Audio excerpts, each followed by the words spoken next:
Hello guys, आज हमारा topic है सल्फर सिस्टम। सल्फर सिस्टम में टोटल 4 फेजेस होती है। Sulphur rhombic, sulphur monoclinic, sulphur liquid and sulphur vapour. But हम इसमें चार फेज अगर लेंगे तो हमारा डिग्री ऑफ फ्रीडम माइनस में आएगा और वो होगा नहीं, क्योंकि सिस्टम में एक समय में सिर्फ 3 से ज़्यादा फेज हम काम साथ में नहीं ले सकते। ठीक है, जैसे जो सल्फर रोम्बिक है और सल्फर मोनोक्लिनिक है वो सॉलिड है, सल्फर लिक्विड है और गैस है। ये SV मतलब सल्फर वेपर है। ठीक है, और इसको शॉर्ट फॉर्म में लिखा हुआ है। देखो ये -1 अंत। ये सिस्टम में एक समय में 3 से ज़्यादा फेज साथ नहीं ले सकते। और अब हम दो डायग्राम है सल्फर सिस्टम के, एक ये है और एक ये है। आप देख सकते हैं, ये दोनों में से दोनों ड्रॉ कर लीजिए अगर नोट्स बना रहे हैं तो, क्योंकि मेरे लिए बहुत डिफ़िकल्ट हो जाएगा बार बार दिखाना, इसलिए आप कंफ्यूज हो जाएंगे। इसलिए आप ड्रॉ कर लीजिए। उसके बाद में मैं जो भी नोट्स बोल रही हूँ इजी फॉर्म में लिखे हुए जो नोट्स बोल रही हूँ, आप एज इट इज़ आप उस मेल करते रहिए कि हाँ AB यहाँ पे है, BC यहाँ पे है, CD यहाँ पे है, ऐसे करके इजी रहेगा आपके लिए। तो फर्स्ट स्टार्ट करते हैं। इसमें 6 इक्विलिब्रियम कर्व होते हैं, AB, BC, CD, EG, BE है यहाँ पे और EC। सबसे पहले AB के बारे में देखने जा रहे हैं। AB, ये AB कर्व। AB में टेम्परेचर है इतना से 95.6 से कम, प्रेशर भी कम है यहाँ पे। ठीक है, और इसमें जो AB कर्व है इसमें सल्फर रोम्बिक और सल्फर वेपर जो है दोनों इक्विलिब्रियम में रहते हैं और इसे कर्व को सब्लिमेशन कर्व भी कहते हैं। इसमें डिग्री ऑफ फ्रीडम क्या होगा? जो कंपाउंड है वो 1 है, फेज 2 है +2, तो यहाँ पे डिग्री ऑफ फ्रीडम 1 होगा। फिर बेसिक कर्व है, इसमें पॉइंट बी पर ट्रांजिशन पॉइंट है। इसमें टेम्परेचर में जो सल्फर रोम्बिक है वो सल्फर मोनोक्लिनिक में चेंज हो जाएंगे। जो BC कर्व है या जो BC कर्व दिख रहा है आपको, ये सल्फर रोम्बिक और सल्फर वेपर और सल्फर यहाँ पे सल्फर मोनोक्लिनिक और सल्फर वेपर। यहाँ पे जो सल्फर वेपर में तो कोई चेंज नहीं है, यहाँ पे देख सकते कोई चेंज नहीं है, बट जो सल्फर रोम्बिक था वो सल्फर मोनोक्लिनिक में चेंज हो गया है।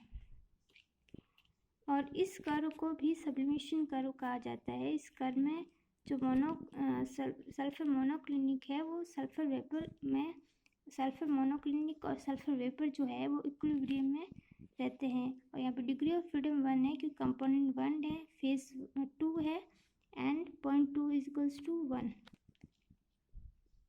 अब हम कर्व CD देखने जा रहे हैं। इससे लिक्विड सल्फर का वेपर प्रेशर कर्व में इसे लिक्विड सल्फर का वेपर प्रेशर कर्व कहा जाता है। और यहाँ पे जो सल्फर लिक्विड जो है सल्फर वेपर में लिक्विड और सल्फर वेपर जो है इक्विलिब्रियम में रहते हैं। और यहाँ पे डिग्री ऑफ फ्रीडम 1 है क्योंकि आपने देखा है कि सब में 1 ही है। और पॉइंट जो D है वो क्रिटिकल पॉइंट कहा जाता है। ये जो पॉइंट D है क्रिटिकल पॉइंट आ गया यहाँ पे CD में। अब हम देखने जा रहे हैं CE कर्व। इसे जो सल्फर मोनोक्लिनिक का मेल्टिंग पॉइंट कहा जाता है। यहाँ पे सल्फर मोनोक्लिनिक और सल्फर लिक्विड जो है इक्विलिब्रियम स्टेट में रहते हैं और डिग्री ऑफ फ्रीडम यहाँ का 1 होगा। इजी कर्व, इसे सल्फर रोम्बिक का मेल्टिंग पॉइंट कहा जाता है।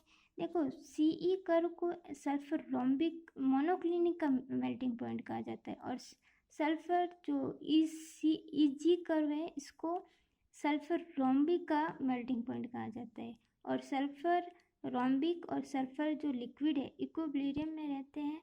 ये कर्व E पॉइंट है, वहाँ पे 151 डिग्री सेल्सियस के पास होता है और डिग्री ऑफ फ्रीडम यहाँ का 1 होगा। यहाँ पे BE कर्व है, इसे ट्रांजिशन कर्व कहा जाता है। और इसमें सल्फर रोम्बिक और सल्फर मोनोक्लिनिक इक्विलिब्रियम में रहते हैं और डिग्री ऑफ फ्रीडम 1 है।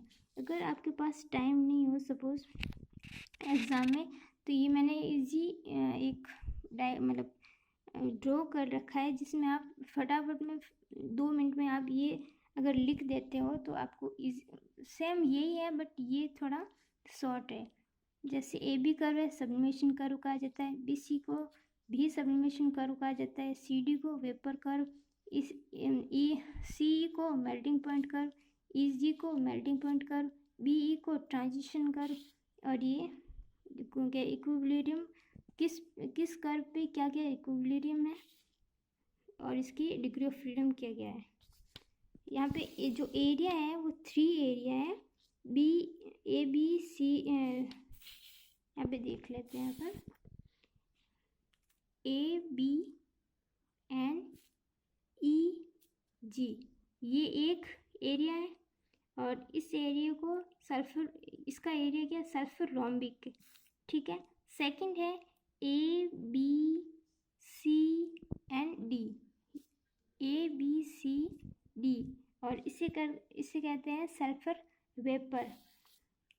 और थर्ड एरिया है डी कहाँ पे है, डी सी ई जी, डी सी ई जी ये है, और इसे कहते हैं सल्फर लिक्विड।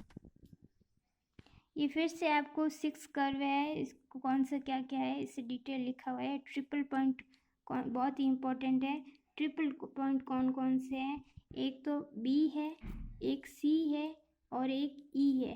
ये ट्रिपल पॉइंट क्यों है, ये ट्रिपल पॉइंट इसलिए यहाँ पे 3 कर्व आके मिलते हैं। बी पे कौन सा, या ए बी फर्स्ट, फिर बी पे कौन सा, बी सी, 2 हो गए, फिर थर्ड कौन सा है, बी एंड ई, ये बी ई मतलब थर्ड हो गया, मतलब 3 पॉइंट यहाँ पे आके मिल रहे हैं। बी कर्व, बी एक ट्रिपल पॉइंट बी है, सेकंड है ट्रिपल पॉइंट है सी है, यहाँ पे सी पे 3 पॉइंट कौन से मिल रहे हैं, सी डी है एक सी ई है 2, और एक सी बी है 3 हो गए।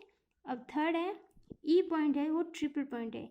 यहाँ पे एक तो है बी ई, ये देखो बी ई है, और सेकंड है ई जी, 2 पॉइंट आगे मिल गए। थर्ड है ई और सी थर्ड पॉइंट आगे मिल गए। और इसमें एक मेटा स्टेबल इक्विलिब्रियम भी आपके इम्पोर्टेंट है। अब थैंक यू, अगर आप ये टॉपिक आपको अच्छे से समझ में आया हो और मेरे वीडियो आपको पसंद आया तो प्लीज़ लाइक करें, शेयर करें एंड मेरे चैनल को सब्सक्राइब करें। Thank you so much guys.